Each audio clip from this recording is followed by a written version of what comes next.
Assalamu alaikum wa rahmatullahi wa barakatuh. Once again, good afternoon to all of you, my respectable students and colleagues. जैसे कि मैंने आप लोगों को last lecture में एंटी मलेरियल का कुछ हिस्सा पढ़ाया था, ठीक है। लेकिन सारा तो हमने कंप्लीट नहीं किया था। मैंने आप लोगों के साथ ये वादा किया था कि हम मज़ीद जो आगे जो चीज़ रह गई है, जो ड्रग्स रह गई है, हम इंशाल्लाह नेक्स्ट सेक्शन में कवर करेंगे। तो आज मैं कोशिश करूँगा कि आप लोगों के लिए वो ड्रग्स आसान तरीके से इस वाइट बोर्ड पे प्रेजेंट करूँ और आप लोग आसान तरीके से उसको अंडरस्टैंड करें, ठीक है। इस ड्रग्स में हम डिस्कस करेंगे इस वीडियो में सारे drugs, anti malaria drugs discuss करेंगे, लेकिन जिसकी जो स्पेसिफिक क्वालिटीज़ हैं वो उस पर हम ज़्यादा फोकस करेंगे, ठीक है। तो अब हम डिस्कस करने जा रहे हैं the first drugs. And the first drugs, जिस तरह के, अगर आप लोगों को याद है, प्रीवियसली मैंने आप लोगों को मलेरिया के हवाले से बात की। मलेरिया एक पैरासिटिक डिजीज़ है, ठीक है। एक प्लाज्मोडियम जो पैरासाइट है, प्लाज्मोडियम, वो काज कर देते हैं, ठीक है। और इसकी जो काजेटिव एजेंट है वो प्लाज्मोडियम है, लेकिन जो वेक्टर है, ये जो ट्रांसपोर्टर एजेंट है, दैट इज़ दी मस्कीटो, ठीक है। फीमेल इनाफिलस मस्कीटो है। फिर मैंने लाइफ साइकिल के हवाले से भी बात की थी, ठीक है। फिर हमने इसके बाद मुख्तलिफ ड्रग्स क्लासिफिकेशन मैंने आप लोगों के साथ डिस्कस किया था। अगर आप लोगों की याद है तो मैंने नेमोनिक बताया था कि टीबी गैस, ठीक है, मतलब टिश्यू शेज़ोनोसाइट्स थी, ब्लड शेज़ोनोसाइट्स थे, गेमेटोसाइट्स थी, स्पोरोनोसाइट्स थी, ठीक है, एंड अल्टरनेटिव ड्रग्स थी। तो इसमें जो सबसे कॉमन ड्रग्स हैं दैट इज़ दी क्लोरोक्विन। तो अब हम क्लोरोक्विन के बारे में लिटिल बिट डिस्कस करेंगे, ठीक है, कि क्लोरोक्विन क्या है, इसके नेचर के बारे में हम डिस्कस करेंगे। फिर इसके बाद हम इसकी प्लाज्मा लेवल के बारे में डिस्कस करेंगे। फिर mechanism of action, common uses, indication, contraindication and adverse effect के हवाले से हम इस फर्स्ट सेक्शन में ये डिस्कस करेंगे। फिर इसके बाद हम दूसरा कॉमन ड्रग्स क्विनीन और वो डिस्कस करेंगे, फैंसिडार डिस्कस करेंगे, ठीक है। अच्छा, जब हम बात करते हैं क्लोरोक्विन की, तो chloroquine drugs it's very common and it's available everywhere in the country, in every country nowadays, क्योंकि इसकी यूज़ बहुत ज़्यादा है। तो लिहाजा पहले हम ये डिस्कस करते हैं कि ये ड्रग्स इसका नेचर क्या है, ठीक है। तो it is synthetic in nature, ठीक है। मतलब ये है कि हमने किसी जड़ी बूटी से ये हज नहीं किया, कोई माइक्रो ऑर्गेनिज्म से कलेक्ट नहीं किए, एक्सट्रैक्शन उधर से नहीं निकाले, लेकिन ये प्योरली लेबोरेटरी में तैयार होते हैं, ठीक है। तो इसलिए हम उसको बोलते हैं इट इज़ अ सिंथेटिक। जब हम इसकी केमिकल कंपोजिशन की तरफ जाते हैं, इसका केमिकल स्ट्रक्चर देखते हैं, तो केमिकल स्ट्रक्चर में इसका केमिकल फार्मूला है that is called 4 amino quinolones, ठीक है। ये इसमें 4 अमीनो मींस अमीनोसाइड्स, ठीक है। तो अमीनो क्विनोलोन ग्रुप है। अब जब इसकी केमिकल स्ट्रक्चर की तरफ हम देखते हैं तो हमें अंदाज़ा होते हैं कि why it is called 4 amino quinolones, ठीक है। तो इसमें कुछ क्वालिटीज़ हैं, ठीक है। यहाँ पे अगर आप देखें तो इसमें दो क्वालिटीज़ मौजूद होते हैं। बाज़ औक़ात इसके साथ फ्लोराइड साल्ट होते हैं और बाज़ औक़ात इसके साथ फास्फेट साल्ट होते हैं, ठीक है। तो 4 अमीनो क्विनोलोन फास्फेट होते हैं और 4 अमीनो क्विनोलोन क्लोराइड होते हैं। तो जब आप ये ड्रग्स ओरली देते हो और आप चाहते हो कि इसका रैपिड एब्जॉर्प्शन हो जाए इंटेस्टाइन से, तो आपने फिर it is in the form of phosphate salt, ठीक है। तो फास्फेट साल्ट इसके साथ इसलिए ऐड की गई है कि अमीनोक्विनोलोन जो है, अगर फास्फेट साल्ट इसके साथ ऐड हो जाते हैं तो ये क्विकली एब्जॉर्ब हो जाते हैं इंटेस्टाइन से। लेकिन जब ये ना हो तो फिर ये डिग्रेडेशन इसकी ज़्यादा हो जाते हैं और इसकी एब्जॉर्प्शन नहीं होते। तो इसलिए ये फास्फेट साल्ट इसलिए है कि ओरल एब्जॉर्प्शन के लिए, ठीक है। लेकिन अगर फास्फेट साल्ट आप पारेंटल की रूट पे देते हो तो वो पारेंटल रूट पे सर्टेन कॉम्प्लिकेशन डेवलप कर देते हैं, ठीक है। तो लिहाजा इस कॉम्प्लिकेशन से बचाने के लिए फिर इसके साथ क्या ऐड करते हैं, क्लोराइड साल्ट ऐड करते हैं व्हेन इट इज गिवन पारेंटली, ठीक है। जब पारेंटल रूट में देते हैं तो फिर इसके साथ क्लोराइड साल्ट ऐड करते हैं।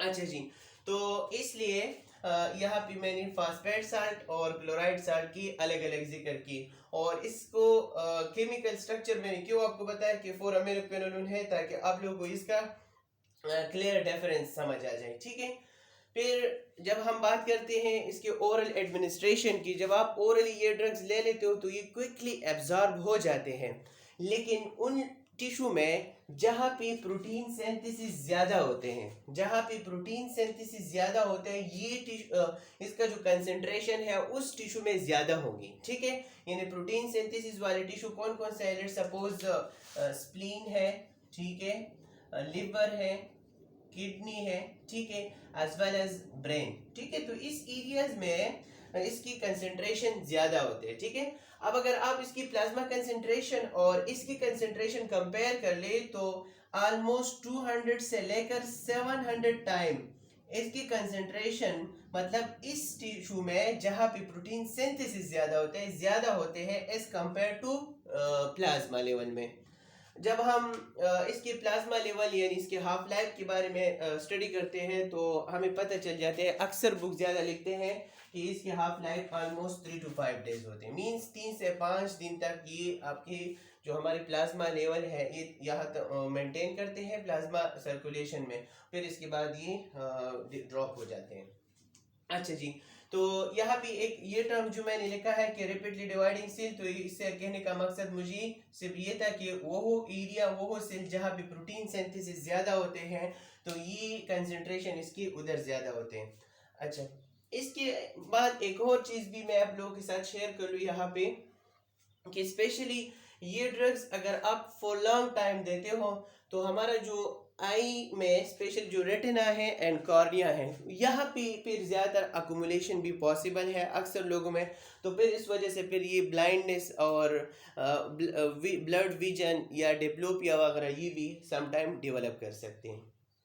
तो ये तो उसकी ओवरऑल इंट्रोडक्शन था कि हमने क्लोरोक्विन की ओवरऑल इंट्रोडक्शन कर ली कि it is a synthetic drugs and it is chemically belong to 4 aminoquinolone drug class, and it has two qualities. The one is when we are giving to the patient in the oral form, so we add phosphate salt, while when we are giving to the parental route, so we add chloride salt. ठीक है, फिर oral administration इसकी अच्छी है, quickly absorb हो जाते हैं, completely absorb होते हैं, अवेलेबिलिटी अच्छा है। ठीक है, तो लिहाजा इसके डिस्ट्रीब्यूशन उन टिश्यू में ज़्यादा होंगी जहाँ पे प्रोटीन सिंथेसिस ज़्यादा होते हैं, जो आपको मैंने एग्जांपल के साथ क्लियर किए हैं। ठीक है, और इसकी अगर हम बात करते हैं मेटाबॉलिज्म की, यानी ये सारी चीज़ें जो हम डिस्कस कर रहे हैं ना, ये फार्माकोकाइनेटिक्स की ज़मरे में आते हैं।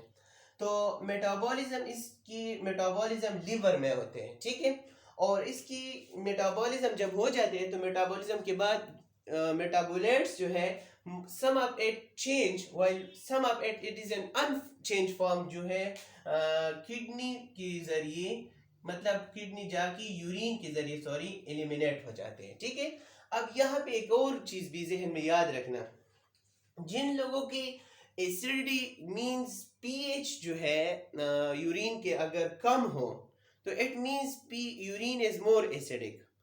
जितना एसिडिटी ज्यादा हो उतना ही ये मेटाबोलाइट्स जो है इजीली एलिमिनेट होंगी। ठीक है, तो it depend on the acidification of urine.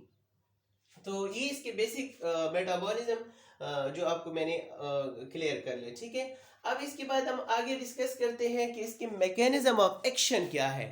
तो इसके एग्जैक्ट मैकेनिज्म ऑफ एक्शन मालूम नहीं कि एग्जैक्टली ये किस तरह अपना एक्शन कर लेते हैं, लेकिन 2-3 बुक्स ने अपना राय पेश की है, अपना मैकेनिज्म एक्सप्लेन की है, तो चलो हम भी कोशिश करेंगे कि वो अंडरस्टैंड करें कि उसने क्या किए। तो एक बुक ने लिखा है कि ये ड्रग्स बेसिकली क्या करते हैं कि जब हम डीएनए सिंथेसिस होते हैं, आरएनए सिंथेसिस होते हैं, मींस पैरासाइट की या मेमेलियन के, उसने दोनों लिखा है कि mammalian as well as parasite की जब डीएनए आरएनए सिंथेसिस होते हैं तो ये सिंथेसिस को इनहिबिट कर देते हैं। अब ये इनहिबिट किस तरह कर देते हैं? उन्होंने लिखा है कि ये ड्रग्स बेसिकली जाके जो ट्रांसक्रिप्शन प्रोसेस होते हैं, जो चेन होते हैं, आप लोगों को मैंने प्रीवियसली बताया था कि जो नाइट्रोजनस बेस और ये डीएनए सिंथेसिस की जो चेन होते हैं, कहते हैं कि वो चेन इंटरपेयर कर देते हैं, ठीक है। तो इसके वजह से जो ट्रांसक्रिप्शन होते हैं, मीन जो प्रोटीन सिंथेसिस होते हैं, मैसेंजर आरएनए बनते हैं, वो फिर नहीं होगा। तो एक मैकेनिज्म ये है।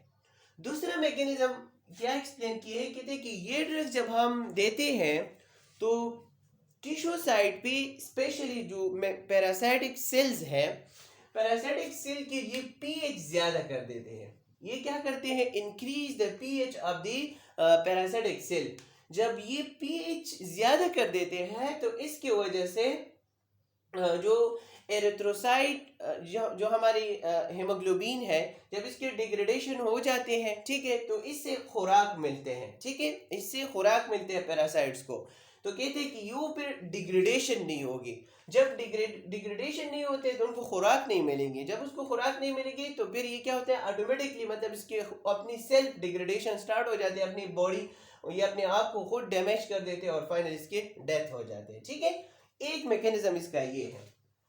तीसरा मैकेनिज्म इसका है कि ज्यादातर जो पैरासाइट है, इसमें फूड वैक्यूल्स मौजूद होते हैं।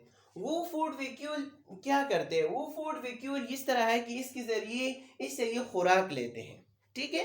अब ये खुराक किस तरह लेते हैं, जब नॉर्मली ये हेमोग्लोबिन इसकी तरफ जाते हैं तो यहाँ पे ये क्या करते हैं, कन्वर्ट द हीम ग्रुप एक अनदर स्ट्रक्चर को कन्वर्ट कर देते हैं, इसको हम बोलते हैं हेमोजिन।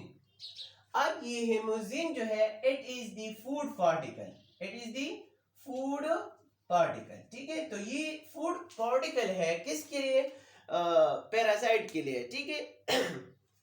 तो ये ड्रग्स क्या करते हैं, अकॉर्डिंग टू दैट बुक, कि ये हीम टू हेमोजिन कन्वर्जन जो है ये ब्लॉक कर देते हैं। जब हीम टू हेमोजिन कन्वर्जन ब्लॉक हो जाते हैं तो ऑटोमेटिकली हीम की कंसेंट्रेशन बढ़ जाती है। जब हीम की कंसेंट्रेशन बढ़ जाते हैं, और हीम आप लोगों को तो पता है कि ये क्या है, एक टॉक्सिक सब्सटेंस है, इसमें बेसिकली आयरन है। तो कहते हैं कि जब एक साइड पे तो उनको खुराक नहीं मिलते, दूसरी तरफ ये टॉक्सिक सब्सटेंस इसके लेवल बढ़ जाते हैं, तो ऑटोमेटिकली ये टॉक्सिक सब्सटेंस क्या करते हैं, सेल डैमेज कर देते हैं और इसकी वजह से सेल डेथ हो सकते हैं, ठीक है। तो ये तीन जो है इसकी कॉमन मैकेनिज्म ऑफ एक्शन है। अब दूसरा ये है कि बाज़ औकात ये पैरासाइट्स म्यूटेशन डेवलप कर देते हैं, अपने आप में सर्टन चेंजेस लेकर आते हैं। इसके वजह से ये ड्रग को रेजिस्टेंट शो करते हैं। वो किस तरह डेवलप करते हैं, तो यहाँ पे अगर हम बात कर लेते हैं ना कि इसकी सेल के ऊपर सर्टन ट्रांसपोर्टर लगा होता है, ठीक है। तो ड्रग जब इस ट्रांसपोर्टर यानी रिसेप्टर को क्रॉस करके अंदर जाए तो वहां पे ये प्रोटीन सिंथेसिस और ये ब्लॉक करेगी। जब आप उसको अलाउड नहीं करते हो तो क्या अंदर ये जाके कर सकते हैं, प्रोटीन सिंथेसिस ब्लॉक कर सकते हैं? बिल्कुल नहीं। तो लिहाजा ये रेजिस्टेंस जब डेवलप करते हैं तो इस सिचुएशन में क्या करते हैं, ये ड्रग इस ट्रांसपोर्टर की जो मैकेनिज्म है, इसका जो अटैचमेंट साइड है, इसमें म्यूटेशन लेकर आते हैं, जेनेटिक म्यूटेशन डेवलप कर देते हैं, ठीक है। तो जेनेटिक म्यूटेशन की वजह से ये ट्रांसपोर्टर जो स्ट्रक्चर है वो चेंज हो जाते हैं, तो ड्रग आके इसके साथ अटैच नहीं होता, ठीक है। तो लिहाजा समटाइम ये पैरासाइट रेजिस्टेंट भी शो करते हैं, ठीक है। ये था इसका overall in resistant as well as mechanism of action. इसके लिए कुछ ड्रग्स भी हैं कि ये लोग कहते हैं, लेकिन इसका कोई मतलब क्लिनिकल साइड पे यूजेस नहीं है। इनहाउ क्लोरफेनार्मिन ये ड्रग्स है। बाज़ लोग कहते हैं कि ये ड्रग्स अगर आप इसके साथ ऐड कर देते हो, इसके साथ दे देते हो, तो ये इसका ये एक्शन मीन जो जेनेटिक म्यूटेशन या ट्रांसपोर्ट रिवर्सल प्रोसेस जो है ये ख़त्म कर सकते हैं, ठीक है। लेकिन क्लिनिकल साइड पे इसका ख़ास स्पेसिफिक यूज़ नहीं है। अब हम डिस्कस करने जा रहे हैं इसकी another points, that is called indication. और इंडिकेशन में कौन से कंडीशन है जिसमें हम क्लोरोक्विन दे सकते हैं, तो एक अक्यूट अटैक ऑफ मलेरिया, ठीक है। आप जहन में याद रखें, अक्यूट अटैक ऑफ मलेरिया से मतलब ये है कि अगर वो मलेरिया जो प्लाज्मोडियम ओवेल विवॉक्स, ठीक है, मलेरियाई, उसने अगर डेवलप की हो, इसकी वजह से हो, अगर पैथोजेनिक एजेंट वो हो, तो ये इजीली इसको कवर कर सकते हैं। लेकिन प्लाज्मोडियम फैल्सिफार्म में दो किस्म के हैं, एक सेंसिटिव होते हैं, एक रेजिस्टेंट। अगर क्लोरोक्विन सेंसिटिव है तो फिर ये कवर कर सकते हैं। आप वो किस तरह कवर करेंगे, जब आप इसके साथ अगर उसके मतलब क्लोरोक्विन सेंसिटिव प्लाज्मोडियम फैल्सिफार्म कवर कर देते हो, तो बेशक आप कवर कर सकते हो, साथ में आप क्विनीन भी ऐड करो, तो क्लोरोक्विन प्लस क्विनीन इसकी दोनों की सिनर्जिस्टिक इफेक्ट की वजह से इजीली रिकवर हो सकते हैं। लेकिन अगर प्लाज्मोडियम फैल्सिफार्म रेजिस्टेंट है तो उस कंडीशन में फिर आप ये ड्रग नहीं ले सकते हो। अब अगर फॉर एग्जांपल अक्यूट अटैक है इन तीनों की प्लस क्लोरोक्विन सेंसिटिव की, तो आपने इसका डोज किस तरह स्केड्यूल करना है, ठीक है। तो नॉर्मली एक टेबलेट में 250 मिलीग्राम क्लोरोक्विन मौजूद होते हैं, ये आप लोग याद रखें। फिर आप लोगों ने देना किस तरह है, लेट सपोज एक पर्सन है, उसको अटैक हो गया, अक्यूट अटैक है, ठीक है, तो आपने 4 टेबलेट्स जो है ऑन द स्पॉट देना है, 4 टेबलेट्स। फिर इसके बाद 2 टेबलेट्स 6 से लेकर 8 घंटों के बीच में, मतलब 6 घंटे या 8 घंटे वक्फा करें। फिर इसके बाद आपने 2 टेबलेट्स देना है। फिर इसके बाद आपने 2 टेबलेट्स रोजाना देना है 3 दिन के लिए। दोबारा मैं बताऊं, 4 टेबलेट स्टेट, 2 टेबलेट 6 to 8 और apart from the state, and 2 tablets daily for 3 days, ठीक है। when a person who suffered from acute attack of malaria, ठीक है, तो ये इस कंडीशन में आपने ये देना है। इसके बाद अगर लेट सपोज एक एंडेमिक सिचुएशन है, मींस एक एरिया है वहाँ पे इसकी रुझान बहुत ज़्यादा बढ़ गया है, डिजीज ज़्यादा है, तो आप प्रोफाइलेक्टिकली भी यूज़ कर सकते हो। प्रोफाइलेक्टिकली जब आप यूज़ करते हो तो आपने हर हफ्ते में 2 टेबलेट्स लेना है। एक बुक ये कहते हैं कि आपने हर हफ्ते में 2 टेबलेट्स लेना है, एक दूसरा बुक है वो कहते हैं कि जब आप इस तरह सिचुएशन में हो तो आप हफ्ते में 1 टेबलेट्स ये ले लो और साथ में 1 टेबलेट्स फैंसिडार ले लो, ठीक है। तो आप प्रोफाइलेक्टिकली अपने आप को रिकवर कर सकते हो, ठीक है। फैंसिडार आगे हम इंशाल्लाह उसको भी डिटेल से डिस्कस करेंगे, ठीक है। इसमें पैरामिथामिन प्लस सल्फाडॉक्सिन है। अच्छा जी, तो एंडेमिक सिचुएशन कभी पता चला कि एंडेमिक में भी हम इस तरह ये डोज स्केड्यूल कर सकते हैं। अब तीसरा जो इसकी यूजेस है ट्रेवलिंग। अब लेट सपोज एक बंदा है वो मतलब एक एरिया उसको सफ़र करते हैं, वहाँ पे एंडेमिक सिचुएशन चल रही है, मलेरिया बहुत ज़्यादा है, और जहाँ से ये जाता है यहाँ पे मलेरिया नहीं है, तो देर इज़ अ पॉसिबिलिटी कि the person develop the malaria, ठीक है, क्योंकि उधर एंडेमिक सिचुएशन चल रही है। तो कहते हैं कि मैं आपको अपने आप को किस तरह सेव करूं, तो इसके लिए तरीकाकार ये है कि जब ये बंदा मतलब प्लान स्केड्यूल कर दे जाने का, तो जाने से पहले 2 दिन पहले, एक दिन भी और दूसरा दिन 2 टेबलेट्स, मीन्स आज 2 टेबलेट्स, कल 2 टेबलेट्स, परसों फिर जाए, ठीक है। जब उसने वो एरिया कवर कर ली, लेट सपोज चला गया उधर और वापस आया, तो वापस आने के बाद फिर आपने 4 दिन तक मुसलसल 4 दिन तक रोज़ाना 2-2 टेबलेट्स जो है आपने फिर खाना है, ठीक है। तो ये इसकी ट्रेवलिंग के लिए है। अच्छा जी, इसके बाद यहाँ पे अक्यूट अटैक में मैंने एक चीज़ मिस किया, वो ये है कि अगर फॉर एग्ज़ाम्पल ये ड्रग्स हम टाइम पे दे दें और टाइम पे खा लें, तो विद इन 24 to 48, और जब टेम्परेचर डेवलप हो चुका है वो सबसाइड हो जाएगी, द पेशेंट बिकम एफेब्राइल, ठीक है। और ये भी लिखा है कि 48 to 72 आवर में मरीज डेफिनेटली इसका टेस्ट जो है नेगेटिव आ सकते हैं, ठीक है। अच्छा, इसका नेक्स्ट यूज है बाज़ औक़ात एक्स्ट्रा इंटेस्टिनल मीन्स कि किसी को एमीबिक हेपेटाइटिस होते हैं, means amoebae spread towards the liver, बाज़ लोगों को जियार्डियासिस डेवलप हो जाते हैं, ठीक है। तो इन कंडीशन में हम फिर भी ये ड्रग दे सकते हैं। अगर लेट सपोज किसी को अमीबिक हेपेटाइटिस है तो उस कंडीशन में हम 500 milligram along with other drugs, let suppose amoebic hepatitis के अदर ड्रग्स हैं लेकिन साथ में ये ड्रग्स भी हम ऐड करते हैं। 500 मिलीग्राम मींस बीडी आप 14 डेज के लिए आप दे सकते हो, ठीक है। और इसके अलावा तो 500 मिलीग्राम बीडी का मतलब ये है, यहाँ पे आप जहन में याद रखिएगा, 500 मिलीग्राम बीडी लेना है तो 250 वन टाइम 250 मीन्स एक दिन में 500 पूरा करना है। तो चलो अगर 2 टेबलेट एक साथ लेते हैं तो ओडी लेना करें, ठीक है। अगर अलग अलग लेना है तो फिर 2 टेबलेट अपार्ट, मतलब 12 घंटों के बीच में आप ले लिया करें, ठीक है।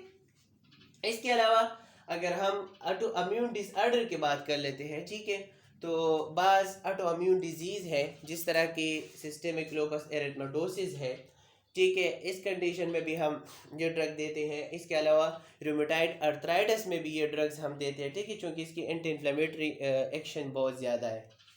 इस लिहाज से भी आप ये क्या कर सकते हो, इसमें ये है कि ये तो क्रॉनिक कंडीशंस है। अगर रूमेटाइड अर्थराइटिस है या ऑटोइम्यून डिसऑर्डर है, दोनों क्रॉनिक कंडीशन है, तो आप इसमें कंटिन्यूसली इतना ह्यूज डोज नहीं दे सकते हो। तो जब आप डोज स्टार्ट कर लेते हो तो खैर है 500 मिलीग्राम स्टार्ट कर लो डेली, लेकिन फिर जब सिम्टम रिमिशन हो जाते हैं, सिम्टम सबसाइड हो जाते हैं, तो आप 1 टेबलेट फिर रोज़ाना मतलब ले लिया करें, ठीक है। इसके बाद एक पॉइंट और भी आपको याद दिलाओ कि अगर मरीज़ है ऑटोइम्यून डिसऑर्डर के साथ है, रूमेटाइड अर्थराइटिस के साथ है, तो इससे बेहतर ऑप्शन हाइड्रोक्सीक्लोरोक्विन भी है। आप इनकी जगह हाइड्रोक्सीक्लोरोक्विन दे सकते हो। हाइड्रोक्सीक्लोरोक्विन में ये है कि इसकी साइड इफ़ेक्ट इस कंपेयर टू दिस कम है, तो लिहाजा और इसकी इफिकेसी ज़्यादा है, तो आप ऑटोइम्यून कंडीशन में फिर हाइड्रोक्सीक्लोरोक्विन भी दे सकते हो। इसके डोज अवेलेबल है 200 मिलीग्राम टेबलेट्स में, तो आप स्टार्ट कर लो 400 से, और जब सिम्टम कम हो जाते हैं तो आप फिर 200 मिलीग्राम, ठीक है। तो ये इसका ऑटो इंडिकेशन है। अब हम इसकी तरफ आते हैं इसकी कंट्रा इंडिकेशन कि कंट्रा इंडिकेशन क्या है।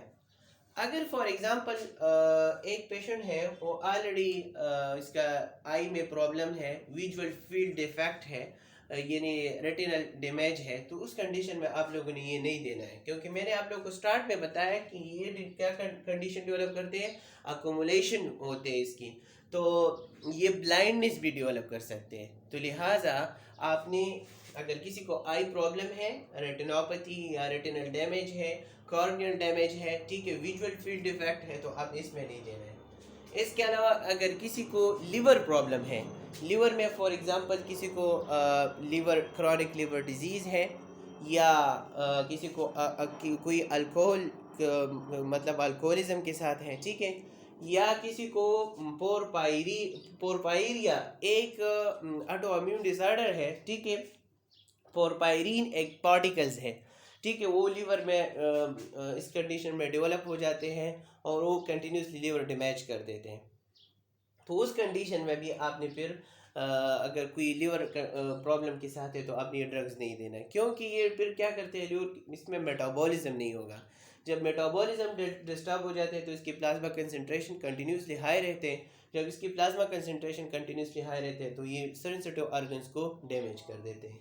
इसके अलावा अगर किसी को सेंट्रल नर्वस सिस्टम प्रॉब्लम है, न्यूरोलॉजिकल डिसऑर्डर है, तो न्यूरोलॉजिकल डिसऑर्डर क्योंकि ये ऑलरेडी कन्फ्यूजन, ठीक है, और एक किस्म साथ साथ इस तरह कंडीशन डेवलप कर देते हैं, तो इसमें भी आपने नहीं देना है।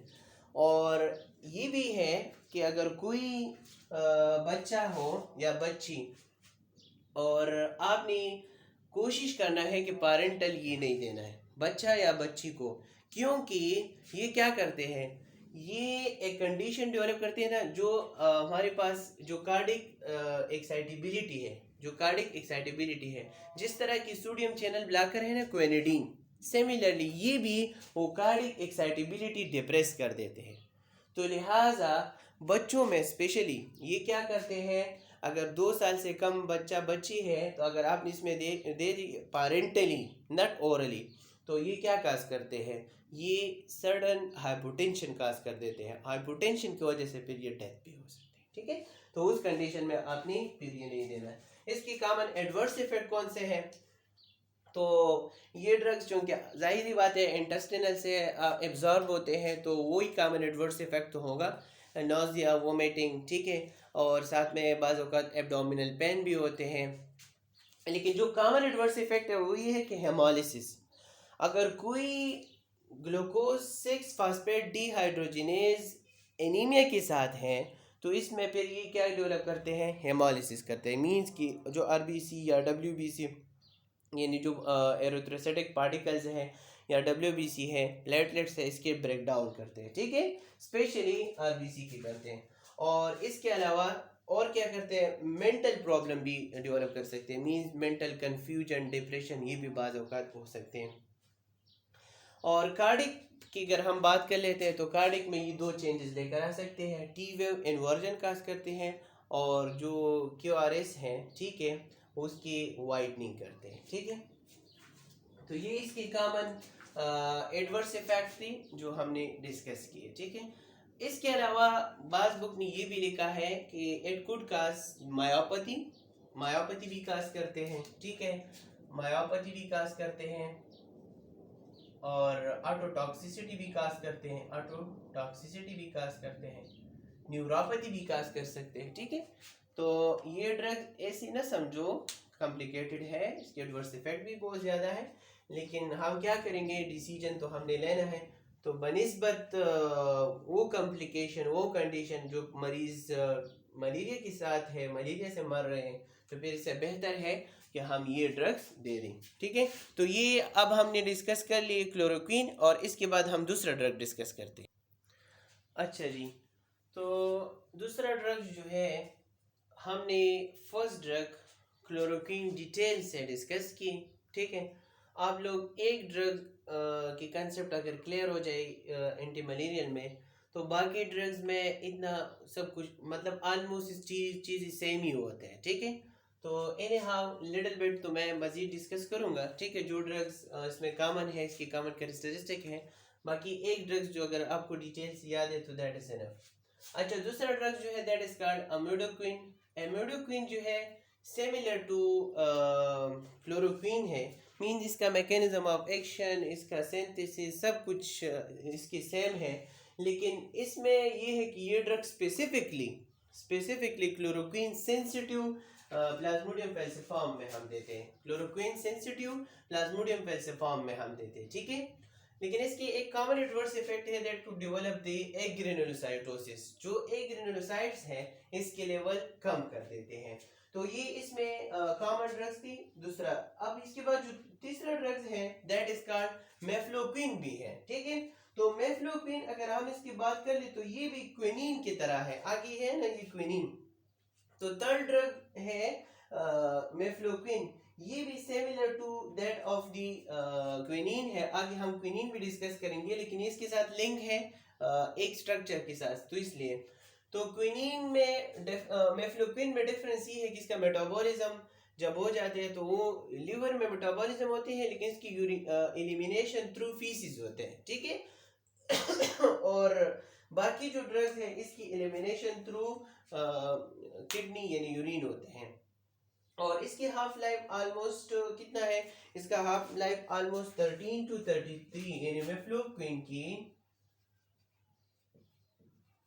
13 to 33 डेज है, इसकी हाफ लाइफ इतना ही होता है। ठीक है, तो ये आप लोग को याद होना चाहिए कि इसकी बाकी सारी मैकेनिज्म ऑफ एक्शन, अच्छा, और इसके जो एग्जैक्ट मैकेनिज्म ऑफ एक्शन है वो भी नहीं याद, लेकिन ये सिर्फ मैंने आप लोगों को इसलिए ये ड्रग मेंशन किए। दूसरा कैरेक्टरिस्टिक कि अगर फॉर एग्जांपल आपने बहुत सारे ड्रग्स दे दी, ठीक है, और फैल्सिफार्म जो है हर ड्रग्स को रेजिस्टेंट शो करते हैं, तो उस कंडीशन में फिर हम मेफ्लोक्विन देते हैं।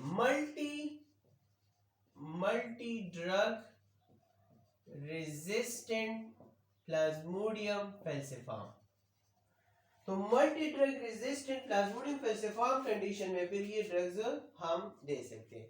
अच्छा, इसके अलावा जो नेक्स्ट ड्रग्स है दैट इज कॉल्ड क्विनीन। तो क्विनीन असल में ये हम एक ट्री से हासिल करते हैं, बार्क से। ट्री का जो एक्सटर्नल लेयर है ना, जिसको बार्क कहते हैं, ठीक है, इसके बार्क से हम लेते हैं। उस ट्री का नाम है सेंकोना ट्री। ये रेपिडली डिस्ट्रीब्यूट होते हैं और इवन ये ड्रग जो है सीएसएफ को भी क्रॉस करते हैं। तो इस लिहाजा अगर किसी को मलेरिया रिलेटेड मतलब एंसेफेलाइटिस है, बाज़ औक़ात मरीजों को टॉक्सोप्लाज्मोसिस हेपेटिक टॉक्सोप्लाज्मोसिस एंसेफेलाइटिस होते हैं, ठीक है, या एंसेफेलाइटिस रिलेटेड टू एड्स होते हैं, ठीक है। तो ये सारे कंडीशन में फिर क्विनीन ड्रग्स ज़्यादातर हम दे सकते हैं, ठीक है। इसके अलावा चूंकि इसके इंफ्लेमेटरी और ये रिएक्शन भी है, स्केलेटल मसल रिलैक्सेंट भी है, तो लिहाजा नाइट टाइम पे बाज़ औक़ात ये 200 से लेकर 300 मिलीग्राम आप नाइट टाइम पे फॉर द क्रैम्प्स के लिए आप भी दे सकते हो, ठीक है। और कुछ ड्रग के साथ इसकी इंटरेक्शन भी है। अगर फॉर एग्जांपल ये आप एल्यूमिनियम के साथ यानी एंटासिड के साथ देते हो तो एंटासिड इसकी एब्जॉर्प्शन कम कर देते हैं। लेकिन अगर आप ये एंटीकोगुलेंट के साथ देते हो, ठीक है, तो ये ड्रग एंटीकोगुलेंट की एक्टिविटी ज़्यादा कर देते हैं, ठीक है। तो एंटीकोगुलेंट की एक्टिविटी मींस टू हेपरिन अगर आप इसके साथ देते हो तो इसके लेवल ये बढ़ा देते हैं। अच्छा, इसके अलावा जो थर्ड ड्रग्स हैं दैट इज कॉल्ड फेंसिडार। फेंसिडार बेसिकली ये कॉम्बिनेशन में आते हैं, ठीक है। फेंसिडार दो कॉम्बिनेशन ड्रग्स हैं और आजकल भी बहुत ज़्यादा यूज़ होते हैं। और मैंने आप लोगों को बताया कि फेंसिडार अगर फॉर एग्जांपल किसी को प्लाज्मोडियम पेल्सिफॉर्म है तो उस कंडीशन में हम फेंसिडार प्रेफर करते हैं, ठीक है। फेंसिडार में दो ड्रग्स हैं, द वन इज पैरामिथामिन है, ठीक है, और दूसरा है सल्फाडॉक्सिन। तो ये मुख्तलिफ स्ट्रेंथ में आते हैं, 7500 मिलीग्राम 75 मिलीग्राम आते हैं, ये 500 मिलीग्राम आते हैं, इससे कम भी होते हैं, ठीक है। ये सिरप फॉर्म में भी अवेलेबल है और टेबलेट्स फॉर्म में भी ये अवेलेबल है, ठीक है। तो ये फेंसिडार जो है अगर हम इसकी क्लिनिकल यूज की बात कर लें तो ये कहते हैं कि अगर फॉर एग्जांपल क्लोरोक्वीन रेजिस्टेंट फेल्सिफॉर्म है तो इस कंडीशन में फिर हम ये ड्रग्स दे सकते हैं, ठीक है। अच्छा, इसमें एक अजीब चीज लिखा है, वो क्या है कि इसकी डोज के हवाले से अगर लेट सपोज किसी को मल्टी ड्रग रेजिस्टेंट है या किसी को फेल्सिफॉर्म रेजिस्टेंट है, ठीक है, तो आप उस कंडीशन में क्या करोगे, फेंसिडार अलॉन्ग विद क्विनीन आपने देना है। फेंसिडार अलॉन्ग विद क्विनीन आपने देना है। फेंसिडार प्लस क्विनीन। लेकिन इसका रिजीम किस तरह होगा, इसके ऊपर सोचिए जरा। इसका रिजीम इस तरह है कि आप लोगों ने क्विनीन देना है 600 मिलीग्राम 600 मिलीग्राम क्विनीन देना है फॉर 7 डेज। 7 दिन तक आपने क्विनीन देना है। फिर इसके बाद 75 मिलीग्राम पैरामिथामिन और 500 मिलीग्राम सल्फाडॉक्सिन, यानी ये स्केजुअल है, ये डोज अवेलेबल है फेंसिडार में। आपने ये डोज देना है 3 टेबलेट्स एक साथ, मतलब एक टेबलेट्स फेंसिडार ले लें जिसमें 75 मिलीग्राम पैरामिथामिन हो और 500 मिलीग्राम सल्फाडॉक्सिन हो, तो आप 3 टेबलेट्स फिर एक साथ दे दें। तो इसकी वजह से इंशाल्लाह फिर जो क्लोरोक्वीन रेजिस्टेंट फेल्सिफॉर्म है या मल्टी ड्रग रेजिस्टेंट है तो फिर ये कवर हो सकते हैं, ठीक है। तो ये था आज हमने ओवरऑल डिस्कशन कर ली एंटी मलेरियल ड्रग्स की दूसरे सेक्शन में। इसमें ये कॉमन ड्रग्स है। इसके अलावा साथ में बाज़ लोग ये भी दे सकते हैं डॉक्सीसाइक्लिन, ठीक है। डॉक्सीसाइक्लिन चूँकि एंटीबायोटिक है और इसका मैकेनिज्म ऑफ एक्शन भी हमने एक्सप्लेन कर चुके हैं एंटीबायोटिक सेक्शन में, तो लिहाजा डॉक्सीसाइक्लिन 100 मिलीग्राम। बाज़ लोग अगर फॉर एग्जांपल ये देते हैं क्लोरोक्वीन देते हैं तो कुछ लोग इसके साथ 100 मिलीग्राम डॉक्सीसाइक्लिन भी एडवाइस करते हैं, ठीक है।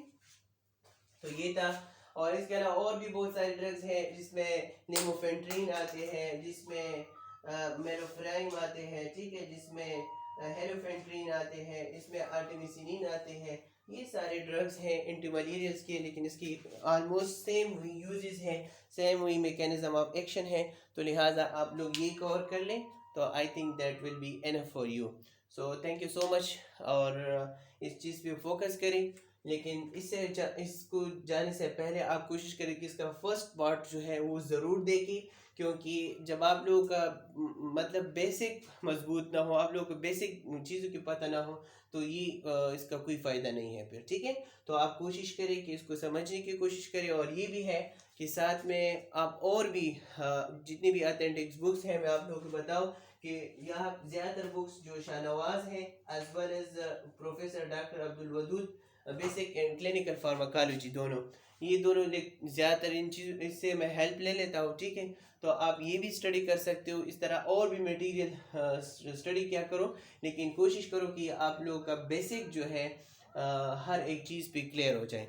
अदरवाइज फार्माकोलॉजी टॉपिक है डिफ़िकल्ट, लेकिन हमने इंशाल्लाह कोशिश करना है कि कम से कम हम इसके साथ गो थ्रू हो जाए, थ्रू रिलेटेड हो जाए, तो दैट्स इनफ। ठीक, अपना ख्याल रखिएगा। कोविड पेंडेमिक चल रहे हैं तो बहुत ज़्यादा मास्क वगैरह और अपनी फैमिली स्पेशली बच्चों का बहुत ज़्यादा ख्याल रखा करें। ठीक है, और डिस्टेंस का भी ख्याल रखा करें। ठीक है, तो थैंक यू सो मच और अल्लाह हाफिज़।